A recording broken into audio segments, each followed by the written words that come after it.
귀한 찬양 감사합니다. 우리 서로 인사할까요? 사랑합니다. 네, 각 가정에 계신 분들도 우리 식구들과 함께 인사 나눠주시기 바랍니다. 오늘 저에게 하나님께서 주신 은혜가 있다면 오늘 강단에서 말씀을 선포하는 은혜도 주셨지만 특별히 예루살렘 찬양대가 찬양할 때에 이 앞쪽에서 보니까 예루살렘 찬양대에 서셨던 분들과 오늘 이 자리에 계신 분들 누가 오셨나 안 오셨나를 대조해서 볼 수 있는 은혜를 주셔서 제게 특별한 은혜가 있었습니다. 금요 집회에는 여러 가지 하나님이 우리에게 귀한 은혜를 주시는데 특별히 지난주에 금요 집회를 마치고 제가 둘째 딸아이와 강남역 근처에 볼 일이 있어서 차를 몰고 강남역으로 갔습니다. 볼 일을 다 본 다음에 대치동 쪽에 또 잠깐 들릴 곳이 있어서 강남역 사거리에서 양재역 사거리 쪽으로 가는데 순간 제 눈에 어떤 글씨가 확 들어왔습니다. 순간적으로 그 글씨가 어떻게 써 있었냐 하면 성령의 시작과 끝 이렇게 붙어 있는 거예요. 아니 누가 강남 이 대로 한복판에 성령의 시작과 끝이라고 적었을까. 그래서 차선을 그 바깥쪽 차선으로 4차로인가 5차로로 차를 이렇게 이동하면서 혹 그 글씨가 또 붙어 있나 하고 봤더니 아니나 다를까 그 가판점 부스 같은 그 부스 그 차도 쪽 면으로 성령의 시작과 끝 적혀 있는 겁니다. 그래서 제가 혹시 잘못 봤나 그러고 다음에 가면서 또 봤더니 그 글씨가 또 있는 거예요. 그래서 자세히 봤더니 성형의 시작과 끝 강남은 이렇게 써 있었습니다. 그래서 제가 그 현상을 겪으면서 두 가지를 깨달았습니다. 하나는 하나님이 요새 제가 눈이 좀 잠깐 가물가물해서 잘 보이지 않는데 연약한 육체 가운데서도 은혜를 경험하게 하시는구나 이렇게 하나를 느꼈고요. 그러니까 시야가 좀 잘 안 보이시는 분들도 실망하지 마십시오. 그 안에서 하나님이 특별한 은혜를 주십니다. 또 하나는 이게 중요한데요. 금요 집회를 마치고 성령의 은혜를 사모하고 있으니까 성형도 성령으로 보이는구나 이런 생각을 했습니다. 하나님께서 우리 가운데 지치고 힘들 때 하나님이 세속의 삶 가운데서도 우리에게 성령의 기름 부으심과 새 힘을 주시는 줄 믿습니다. 그 은혜를 사모하는 저와 여러분 되시길 주님의 이름으로 축복합니다. 그런 회복에 있어서 중요한 성경의 주제가 있습니다. 그 주제가 바로 오늘 우리가 함께 다룰 언약이라는 주제입니다. 언약은 우리 신앙생활에서 매우 중요하고 아주 큰 주제입니다. 아시겠지만 언약은 신구약을 아우르는 아주 매우 큰 주제이기도 합니다. 그래서 이 언약만 잘 붙들어도 우리의 신앙이 잘 자랄 수 있습니다. 특별히 우리 충영교회 성도들은 이 언약을 세 가지 단어로 정리할 수 있습니다. 특별히 금요 집회에 나오신 여러분들이라면 또 각 가정에서 예배를 드리시는 분들이라면 세 가지 단어는 이 세 개의 단어는 꼭 기억하시리라 제가 믿습니다. 기대해도 되겠죠? 세 가지 단어가 뭘까요? 언약을 정리한 세 가지 단어. 하나님의 계획, 하나님의 보호, 하나님의 공급. 예, 감사합니다. 이 세 가지가 언약을 정리할 수 있는 중요한 키워드로 우리 충영교회 성도들은 다 알고 있다 이렇게 생각을 합니다. 여기에 언약의 뼈대가 되는 이 중심 문장과 골자가 있는데 그게 혹시 뭔지 기억하시나요? 나는 너희의 하나님이 되고 너희는 내 백성이 되리라.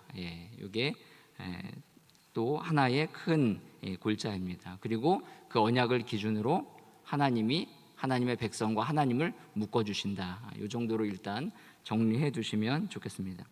이 언약이 중요한 이유가 이 내일과도 관계 있습니다. 내일이 무슨 날입니까?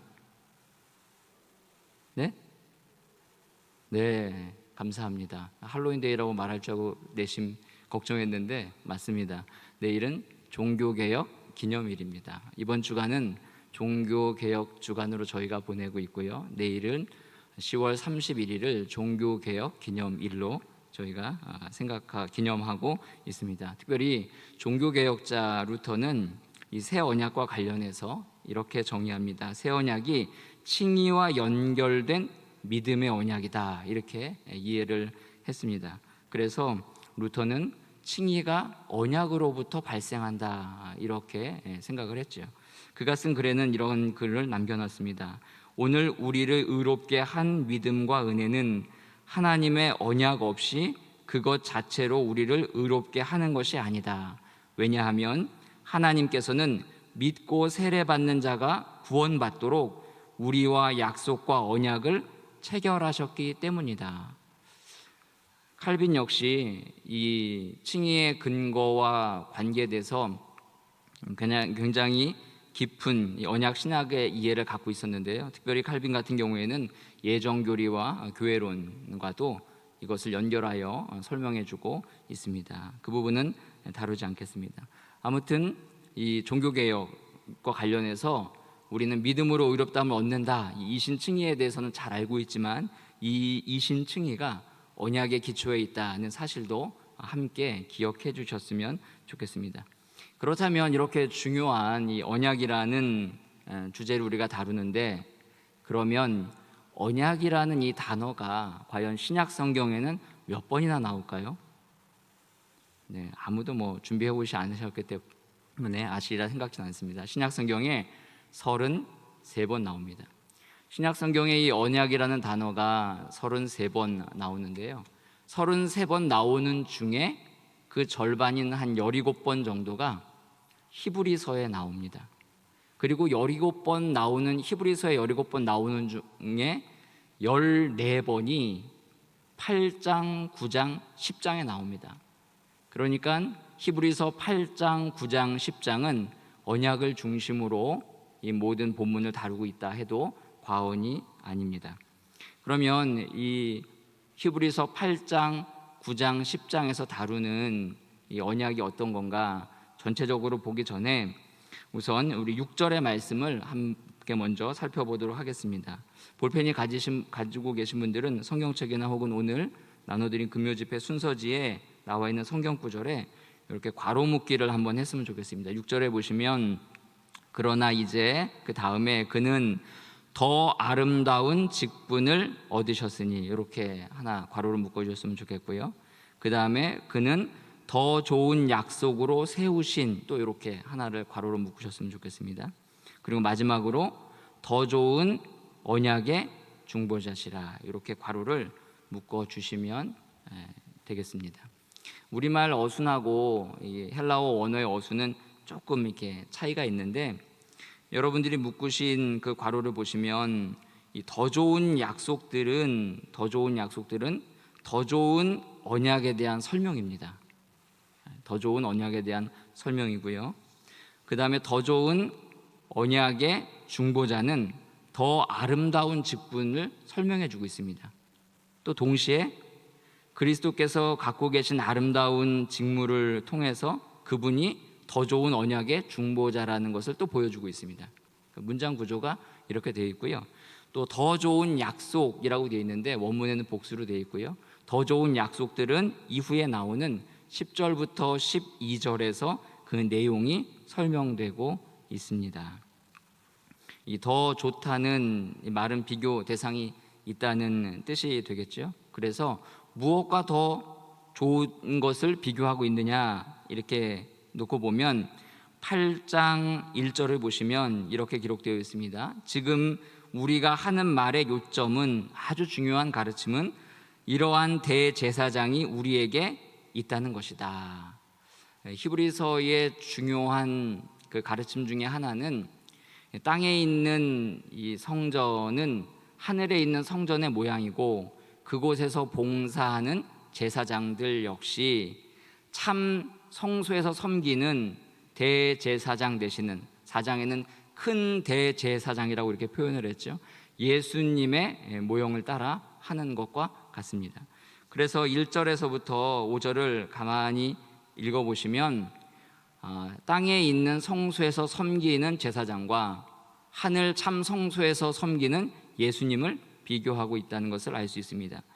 8장 1절 그 뒷부분부터 보면 이렇게 기록되어 있습니다. 그는 하늘에서 지극히 크신 이의 보좌 우편에 앉으셨으니 성소와 참 장막에서 섬기는 이시라. 이 장막은 주께서 세우신 것이요 사람이 세운 것이 아니니라. 그에 반해서 5절을 보시면 그들이 섬기는 것은 하늘에 있는 것의 모형과 그림자라. 모세가 장막을 지으려 할 때에 지시하심을 얻음과 같았다고 말하고 있습니다. 그러면서 이르시되 삶과 모든 것을 산에서 내게 보이는 본을 따라 지으라 하셨느니라. 이 부분은 우리가 주일마다 레위기를 통해서 잘 배우고 있기 때문에 여러분들이 쉽게 기억하시리라 생각이 됩니다. 그런데 이렇게 비교를 한다면 잘 이해가 되지 않는 부분이 한 부분이 6절에서 생깁니다. 뭐냐면 더 아름다운 직분을 얻으셨다고 했는데, 이 아름답다라는 말이, 더 아름답다라는 말이 앞에 있는 비교랑 이게 잘 연결이 안 됩니다. 원어상으로도 보면 이 더 아름답다는 말이 훨씬 더 뛰어나다, 월등하다, 비교할 수 없을 만큼 탁월하다라는 이런 뉘앙스를 가지고 있는 말인데, 우리말 성경에는 아름답다라고 이렇게 표현을 해놨습니다. 제가 왜 이렇게 아름답다라고 표현을 했을까라고 묵상을 해보니까, 아까 말씀드렸듯이 더 아름다운 직분은 더 좋은 언약의 중보자와 연결되어 있다고 말씀을 드렸습니다. 그리고 더 좋은 언약의 중보자는 이후에 설명되는 9장 11절과 12절로 가보시면, 그리스도께서는 11절입니다. 9장 11절, 그리스도께서는 장래 좋은 일에 대제사장으로 오사 손으로 짓지 아니한 것 곧 이 창조에 속하지 아니한 더 크고 온전한 장막으로 말미암아 염소와 송아지의 피로 하지 아니하고 오직 자기 피로 영원한 속죄를 이루사 단번에 성소에 들어가셨느니라. 그리고 15절로 와보시면 이로 말미암아 그는 새 언약의 중보자시라, 이렇게 선언해주고 있습니다. 이 내용을 놓고 보면 예수 그리스도의 십자가의 죽으심과 부활을 통해 주님이 하늘 성소에 올라가신 그 사건은 이 땅에서 성전 예배를 드리는 제사장들의 그 아름다운 모습과는 비교할 수 없는 그 아름다운 모습을 우리에게 나타내 보여주고 있습니다. 사람이 어떤 일을 할 때 그 일의 본질에 충성해서 최선을 다하여 그 본질의 요소를 드러내게 되면 그 사람의 일이 매우 아름답다는 것을 느끼게 됩니다. 예를 들면 우리가 예배를 드리러 왔는데 예배를 드리는 예배자로서 최선의 예배를 드리면 그 사람은 탁월한 예배자일 뿐만 아니라 다른 사람이 볼 때 아름다운 경지에 이르는 그런 것을 보게 되는 것이죠. 예수 그리스도의 이 십자가의 죽으심과 부활로 열어놓으신 이 사건이 어떤 우리의 삶 가운데서 적용할 수 있는 부분이 있을까라고 생각해 보면, 오늘 여기에 있는 아름다운 직분, 아름다운 사역은 우리의 삶에도 적용이 되리라 생각이 됩니다. 제가 아는 어떤 권사님은 한 자매를 전도하기 위해서 20년 동안 기도했습니다. 그리고 20년 동안 기도한 그 결과로 그 자매가 세례를 받게 되었죠. 다른 사람이 볼 때는 그게 뭐 대단한 일인가라고 생각되지만, 하나님께서 하나님의 계획 가운데 하나님의 일을 할 때에 그 일에 동참하여 최선을 다하는 그 모습은 탁월함의 경지를 넘어 아름다운 모습이 아닐까 생각이 됩니다. 특별히 이제 10월, 11월, 12월은 교회 일꾼들을 세우는 시기이기도 합니다. 우리가 일꾼으로 부름받을 때는 그냥 이름을 걸기 위해서 부름받은 게 결코 아닙니다. 하나님께서 하나님의 뜻 가운데 우리를 부르시고 하나님의 일을 맡겨주시면서 아름다운 직분을 갖도록 우리에게 주셨기 때문에 우리 안에 예수 그리스도의 귀한 형상을 본받아 따라가고자 하는 열망이 있다면 우리도 우리의 사역에서 아름다운 모습을 드러내는 저와 여러분이 되시기를 주님의 이름으로 축복합니다. 그러면 이 더 좋은 언약은 어떤 언약일까? 7절부터 13절이 그 더 좋은 언약에 대해서 뒷받침해주고 있는데요. 먼저 7절을 보시면 이렇게 기록되어 있습니다. 우리 7절을 함께 읽겠습니다. 시작. 저 첫 언약이 무음하였더라면 둘째 것을 요구할 일이 없었으려니와. 첫째 언약에 흠이 있다고 말하고 있습니다. 무음하였다면 둘째 게 필요 없는데 흠이 있기 때문에 둘째가 필요하다라고 말합니다. 아니, 어떻게 하나님이 주신 언약에 흠이 있을 수 있습니까? 거기에 대한 답이 8절과 9절에 나옵니다. 8절에 보면 이렇게 기록되어 있죠. 그들의 잘못을 지적하여 말씀하시되. 그리고 또 9절을 보십시오. 9절을 보면 또 주께서 이르시기를 이 언약은 내가 그들의 열조의 손을 잡고 애굽 땅에서 인도하여 내던 날에 그들과 맺은 언약과 같지 아니하도다. 그들은 내 언약 안에 머물러 있지 아니하므로. 결국 이 언약의 흠결이 생긴 것이 누구의 문제입니까? 언약을 맺은 백성들의 문제였습니다. 언약의 흠이 발생한 건 언약 자체에 문제가 있었기 때문이 아니라 그 언약을 맺었던 당사자인 백성들에게 문제가 생겨서 이 언약의 흠결이 생긴 겁니다. 곧 이 옛 언약, 첫 언약, 제가 옛 언약이라고 부르겠습니다. 첫 번째 맺었던 그 옛 언약은 백성들의 부정으로 인해서 발생한 겁니다. 어떤 분들은 첫 언약에는 하나님의 은혜가 없었다라고 말하지만 결코 그렇지 않습니다. 하나님께서 첫 언약을 맺을 때 이스라엘 백성들을 출애굽한 상태에서 언약을 맺어주셨습니다. 그들이 행한 것 아무것도 없는 하나님의 전적한 은혜 속에서 하나님이 그들과 언약을 맺어주셨고, 그들은 감사함으로 하나님께 순종하겠다고 언약을 맺은 겁니다. 그렇기 때문에 하나님의 언약에 따른 은혜가 없었던 것이 결코 아닙니다. 하나님은 그 언약 가운데 그들에게 은혜를 베풀어 주셨습니다. 그런데 그들이 그곳에 머물러 있지 않고 떠난 것이 문제였습니다. 우리의 삶에도 혹 우리가 살아갈 때에 하나님의 말씀이 세상의 삶과 부딪히면서 모순처럼 느껴질 때가 있습니다. 하나님의 말씀을 교회에서 들을 때는 그럴듯하게 적용할 것 같았었는데 막상 세상에 나와보니 하나님의 말씀대로 살려니 그 말씀이 세상의 원리와는 잘 맞지 않는 것 같다라고 생각해서 세상에는 세상의 법대로 살아야 하고 하나님의 법은 그냥 교회 안에 머물러 있어도 된다라고 혹 생각한 분이 계시다면, 하나님의 말씀은 이 온 우주 만물을 창조한 하나님의 말씀이고 그 말씀으로 주님은 지금도 다스리시기 때문에 세상의 삶이나 교회 안의 생활이나 또한 가정의 생활 속에서도 하나님의 말씀의 원리와 법칙은 동일한 줄 믿습니다. 거기에 문제가 있는 게 아닙니다. 하나님의 말씀을 믿지 못하고 그 말씀으로부터 멀리 떠나는 우리에게 문제가 있는 것입니다. 사랑하는 성도 여러분, 혹 여러분의 삶 가운데 최근에 하나님의 말씀으로 도전받으신 적은 언제이신가요? 혹 세상의 삶에 지쳐서 세상의 원리를 따라 사느라고 하나님의 말씀이 내 안에서 끊임없이 도전하고 있지 않다면 우리가 다시 한번 하나님의 말씀 앞으로 돌아가는 귀한 은혜가 있기를 주님의 이름으로 축복합니다. 사실 더 엄밀하게 말하면 이 첫 언약의 백성들은 그들 스스로 그들의 힘으로 하나님의 법에 머무를 수 있는 능력이 없었던 겁니다. 그것이 사실은 더 본질적인 요소입니다. 그들은 유혹을 이길 힘도 없었고 믿음을 지킬 힘도 없었습니다. 그래서 하나님의 은혜를 더 구해야 했던 것이죠. 하지만 이 새 언약에서는 옛 언약에서 할 수 없었던 이 부분까지 하나님께서 해주시겠다고 약속하신 것이 새 언약에 들어 있습니다. 이게 오늘 본문이 말하는 요점이기도 합니다.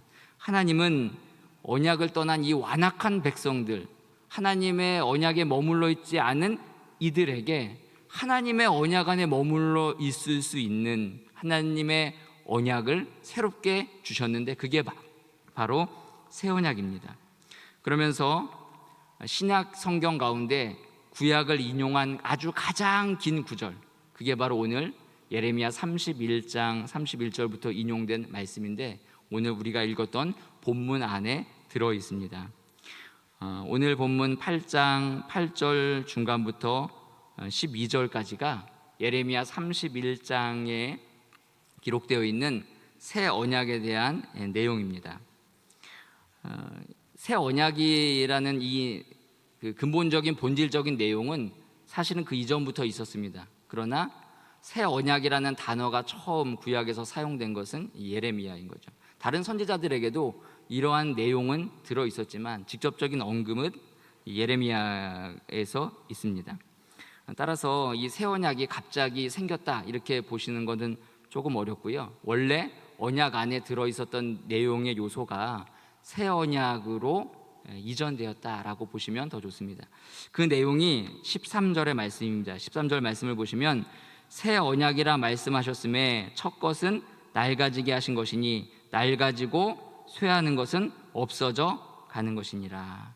첫 언약의 이 시간적인 의미로 옛것이 되었고 새 것이 왔기 때문에 옛것이 더 이상 새 것이 될 수 없는 거죠. 그리고 옛것은 사라져가고 없어지지만 그것이 그냥 잘못되어서 없어진 것이 아니라 새 언약으로 이전되어 흡수되었다라고 보시면 되겠습니다. 그래서 새 언약의 내용의 변화가 있는 것이 아니라 언약의 당사자인 백성들이 새 언약으로 고침을 받는 놀라운 은혜가 베풀어진 것이죠. 그래서 새 언약의 주요한 이 내용의 골자는 그대로 유지되고 있는데 그게 10절에 나와 있는 말씀입니다. 10절 끝부분에 보시면 이렇게 되어 있습니다. 나는 그들에게 하나님이 되고 그들은 내게 백성이 되리라. 아까 말씀드렸던 이 하나님과 언약을 맺는 백성과의 관계가 고스란히 보존되어 있습니다. 그러면 하나님은 이 옛 언약의 결점을 어떻게 해결하시는가? 그 문제 해결 방식이 10절 앞부분에 나와 있습니다. 우리 10절 앞부분의 말씀을 우리 중간까지만 우리 함께 읽도록 하겠습니다. 함께 읽습니다. 시작.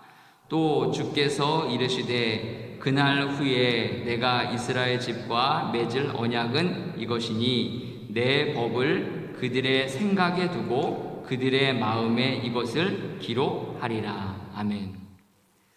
첫 번째 언약은 모세를 통해서 돌에 새겨주셨습니다. 그런데 이제 주실 새 언약은 돌판이 아닌 우리의 마음과 생각에 새겨주시겠다고 말합니다. 우리의 마음 밖에 있었던 외부에 기록된 말씀 속에서는 사람이 수동적이게 되고 소극적일 수밖에 없습니다. 율법을 알기 위해서 배우고 이해하는 과정이 반드시 필요했습니다. 거기에는 어떠한 위험성이 있을까요? 자의적 해석으로 이해나 순종의 차이가 있을 수 있습니다. 그래서 구절과 같은 상황이 발생하게 되는 거고 떠나게 되는 상황들이 발생하게 되는 겁니다. 하지만 새 언약에서는 하나님이 자신의 말씀을 하나님 자신의 언약을 자신의 백성의 마음과 생각에 기록하겠다 이렇게 말씀해주고 있는 것입니다. 그러면 하나님의 법을 마음에 새긴 결과가 어떻게 나타날까요? 그게 10절, 11절, 12절에 나옵니다.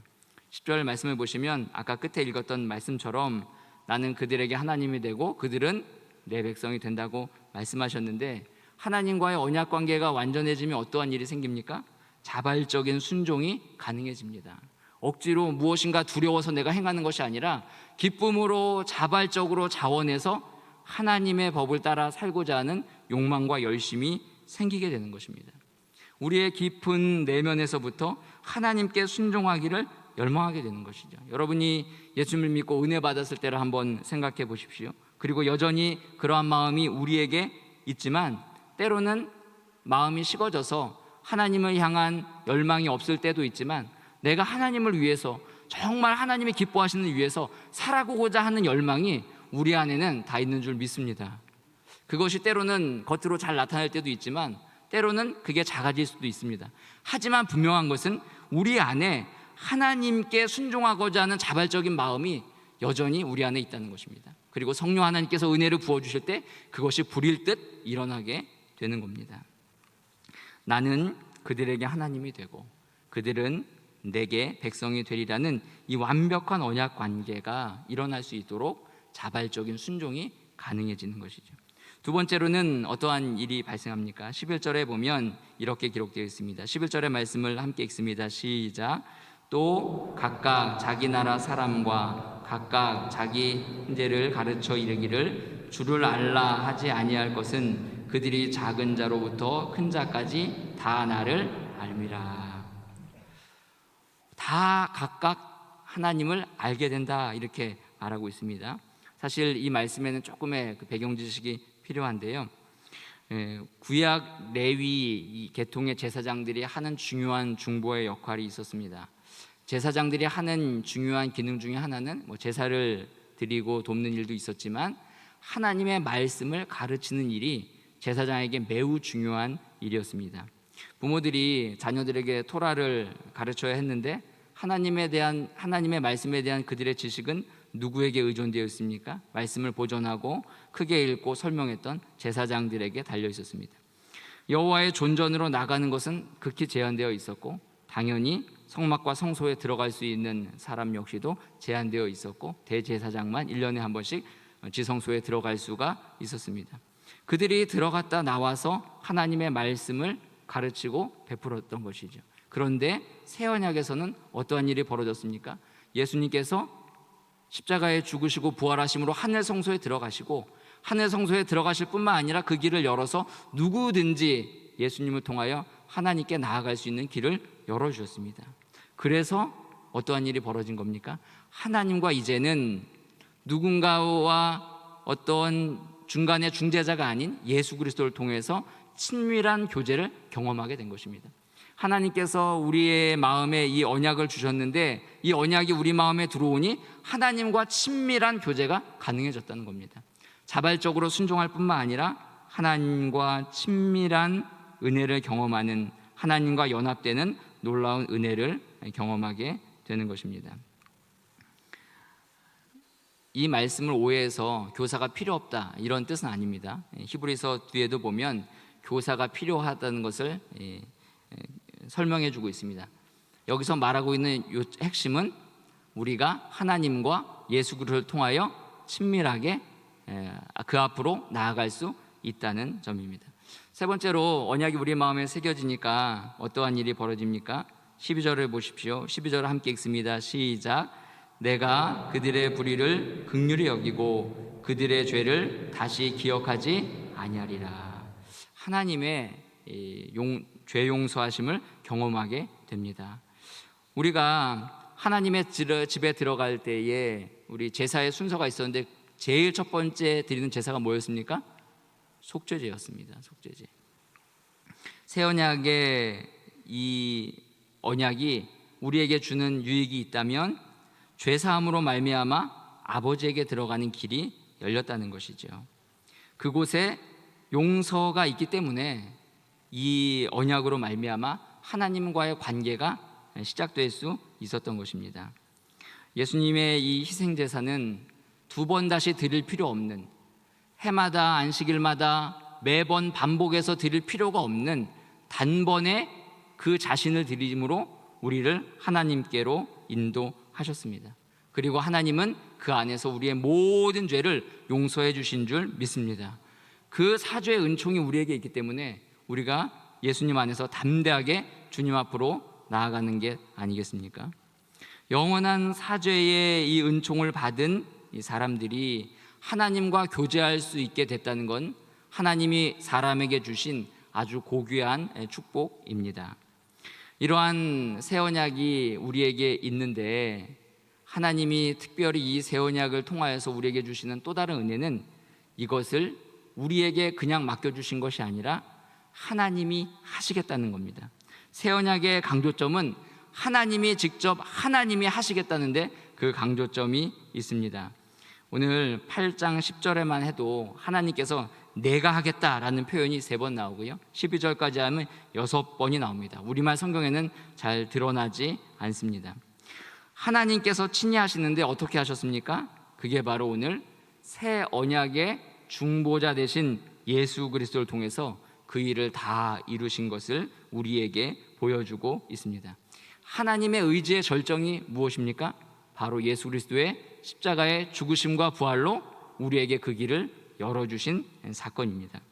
따라서 8장, 9장, 10장은 처음에 말씀드렸듯이 땅에서 섬기는 제사장들과 하늘 성소에서 섬기는 대제사장 되신 예수 그리스도를 비교하는데, 이 제사장직의 변화, 우리에게 있는 이 대제사장의 이 제사장직을 통해서 하나님이 우리와 언약 관계를 맺어주신 새 언약을 주신 것을 이루었다는 것을 우리에게 확실히 보여주고 있습니다. 사랑하는 성도 여러분, 여러분은 새 언약 백성이십니까? 네, 그런 줄 믿습니다. 하나님은 우리에게 새 언약을 허락해 주셨습니다. 물론 새 언약과 언약이 용어를 우리가 혼용해서 쓰기 때문에 언약이라는 말로 해도 새 언약의 개념이 담겨 있다고 이해하시면 됩니다. 하나님은 우리를 언약 백성으로 삼아 주셨고 또한 그 언약 가운데 살게 하셨습니다. 그래서 오늘 말씀해 주신 이 새 언약은 그냥 멀리 옛날 과거에 있었던 언약이 아니라 오늘 지금 우리가 이 자리에서 또 앞으로도 영원히 주님 오실 때까지 누리는 하나님의 언약인 줄 믿습니다. 그런데 사랑하는 성도 여러분, 왜 우리가 마치 이 언약이, 하나님이 우리에게 주신 이 언약이 옛날에 있었던 언약인 것처럼 여기면서 살고 계십니까? 다 그렇다는 뜻이 아니라 혹 우리의 삶 가운데서도 우리가 이 언약을 잊어버리고 하나님이 마치 우리 가운데 계시지 않은 것처럼 실망하며 좌절하며 낙담하고 계시지는 않습니까? 여러 가지로 우리의 상황이 녹록지 않게 변하여서 예배드리기도 쉽지 않고 하나님 앞에 다 같이 모이는 것이 어렵다 보니 마치 이 언약의 은혜가 우리에게 끊어진 것처럼 생각하고 계시지는 않습니까? 비록 온라인으로 예배를 드린다 할지라도 하나님이 우리 가운데 우리의 마음에 새겨주신 이 언약은 자발적으로 순종하게 하고 하나님과 더욱더 친밀하게 하고 하나님의 죄 용서하심을 경험하는 놀라운 은혜가 있는 줄 믿습니다. 이 새 언약의 복을 우리가 누리면서 살아야 하는 것, 그것이 하나님이 우리에게 주신 놀라운 은혜이며 복입니다. 우리의 성화되는 우리의 성화의 과정 속에 이 은혜가 날마다 새로워져야 우리의 신앙이 쑥쑥 자라게 됩니다. 문제는 우리가 오랜 시간 코로나로 인해서 여러 가지 많은 신앙적인 활동이 잠시 멈춰 있다 보니 다시 이 언약의 은혜를 우리 안에 부리듯 일어나게 하는 게 매우 중요하다 생각을 하게 됩니다. 제가 그 봄에 왼쪽 네 번째 발가락에 약간의 골절이 있었습니다. 그래서 이제 핀을 받고 반기부스를 하고 오랜 시간 기다렸습니다. 제 그때의 간절한 바람은 뭐였냐면 빨리 이 발가락이 붙기만을 간절히 원했습니다. 언제 발가락이 붙을까? 그런데 발가락이 정말 기대하던 대로 시간이 되니까 붙었습니다. 그런데 저는 발가락이 붙기만 하면 다 끝난 줄 알았습니다. 근데 문제는 그때부터 시작이었습니다. 오랜 시간 동안 발가락을 움직이지 않으니까 그 발가락이 옆에 있는 발가락까지 다 굳어져서 제대로 움직이지 못하는 겁니다. 제대로 발가락이 움직일 때까지 오히려 기부스한 시간보다 그 배 이상의 시간을 계속적으로 움직여야 하는 시간이 필요했습니다. 사랑하는 성도 여러분, 코로나로 인해서 우리의 신앙생활이 잠시 멈추고 이제 예배당의 문이 열렸습니다. 우리가 예배당의 문이 열려서 오기만 하면 그냥 저절로 다시 예전처럼 회복될 거라 생각하실 수 있지만 우리 안에 혹 굳어진 마음, 하나님의 언약과 은혜에 붙들려 있지 않은 마음, 그리고 그 언약에 붙들려 살아갔던 삶이 멈추어서 굳어져 있는 부분이 있다면 그것을 해결해야 우리의 신앙이 다시 원래대로 온전하게 되는 줄 믿습니다. 그 은혜를 회복하는 자리, 그 자리에 여러분들이 부지런히 나오셔야 됩니다. 그 자리가 어떠한 자리가 있을까요? 오늘 한 가지만 말씀드리고 말씀을 정리하려고 합니다. 오늘 본문에 나오는 새 언약이라는 단어를 들을 때 여러분 어떤 성경 구절이 생각나셨습니까? 새 언약. 힌트를 좀 드리겠습니다. 돌아오는 주일이 성찬주일입니다. 다음 힌트를 드리겠습니다. 이 잔은 내 피로 세우는 새 언약이니 너희를 위하여 붓는 것이라. 사도 바울도 이 내용을 고린도전서에 기록합니다. 19회 또한 그와 같이 잔을 가지사 이르시되 이 잔은 내 피로 세운 새 언약이니 이것을 행하여 마실 때마다 나를 기념하라 하셨으니, 예수님께서 마지막 성만찬의 자리에서 이 새 언약을 말씀해 주셨습니다. 예수님은 언약이라는 말씀을 그분의 생애 가운데 단 한 번 십자가를 지시기 전에 이 성만찬 가운데 말씀하셨습니다. 그리고 예수 그리스도의 피로 이 성만찬을 제정해 주셨습니다. 사랑하는 성도 여러분, 하나님이 새 언약으로 하나님이 우리를 하나님과 묶어 주셨습니다. 그리고 그 묶인 상태로 이 땅을 살아가며 하나님의 이 은혜를 마음껏 누리도록 우리에게 은혜를 베풀어 주셨습니다. 내일 모레면 우리가 성찬식을 거행합니다. 코로나 위기 속에서도 이 성찬의 은혜는 하나님이 조금도, 아주 조금이라도 우리에게 감하지 않으시고 하나님의 풍성한 은혜로 우리에게 베풀어 주시는 줄 믿습니다. 그 사모하는 마음이 우리에게 간절히 회복되기를 원합니다. 우리의 죄가 있습니까? 죄 용서의 약속을 주신 주님의 약속을 믿고 주 앞에 나오면, 우리의 죄를 자복하면 주님께서 분명히 용서해 주시는 줄 믿습니다. 성찬의 은혜의 자리를 통하여서 우리와 친밀하게 교제하시는 하나님의 교제의 은혜가 우리 안에 회복될 줄 믿습니다. 하나님께서 우리에게 요구하시는 순종이 그냥 억지가 아닌 자발적인 순종이 그 안에서 회복되기를 주님의 이름으로 축복합니다. 사랑하는 성도 여러분, 여러분 마음 가운데 혹시 저 사람하고는 진짜 1분도 같이 있고 싶지 않다, 이런 분 계십니까? 머릿속으로 지금 떠오르신다면 그런 분이 없기를 주님의 이름으로 축복합니다. 만일 그런 분이 있는데 그분하고 24시간 묶여 있다, 어떻겠습니까? 감당할 수 없겠죠. 하나님은 원수된 우리, 죄와는 조금도 가까이 하실 수 없는 그분이 죄로 인해서 더럽혀진 우리와 함께 하시기 위해서 그 죄를 속죄하시려고 예수 그리스도께서 친히 십자가 달려 죽으실 뿐 아니라 부활하셔서 우리와 하나님이 언약으로 묶이도록 주님께서 우리에게 은혜를 베풀어 주셨습니다. 이 언약을 붙들고 살게 되면 우리의 삶이 녹록지 않고 현실에 갑갑한 문제가 있어도 그것을 뚫고 갈 수 있는 예수 그리스도의 은혜와 능력을 친히 체험하게 되는 줄 믿습니다. 그 언약을 붙들고 사는 성도들이야말로 이 땅 가운데서 하나님의 하나님 되심을 드러낼 수 있고 내가 하나님의 백성으로서 하나님의 영광을 나타낼 수 있는 귀한 성도들이 되는 줄 믿습니다. 교육자 사무실에 가면 월간 목회라는 잡지가 이렇게 있습니다. 매월 모 권사님이 보내주셔서 교육자들이 잘 받아보고 있습니다. 11월호가 와서 제가 11월호를 이렇게 들추다 보니까 열린교회를 담임하시는 김남준 목사님의 글 속에 이런 질문이 던져져 있습니다. 들어보십시오. 그리스도인은 누구인가? 이런 질문에 대해서 목사님은 이렇게 답변을 하고 있습니다. 최소한 다음 내용을 포함해야 한다고 생각한다.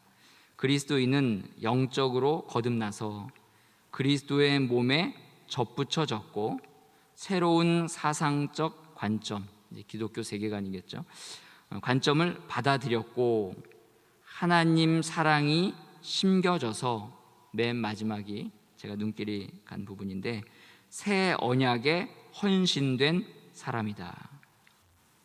사랑하는 성도 여러분, 여러분은 무엇에 헌신하며 살고 계십니까?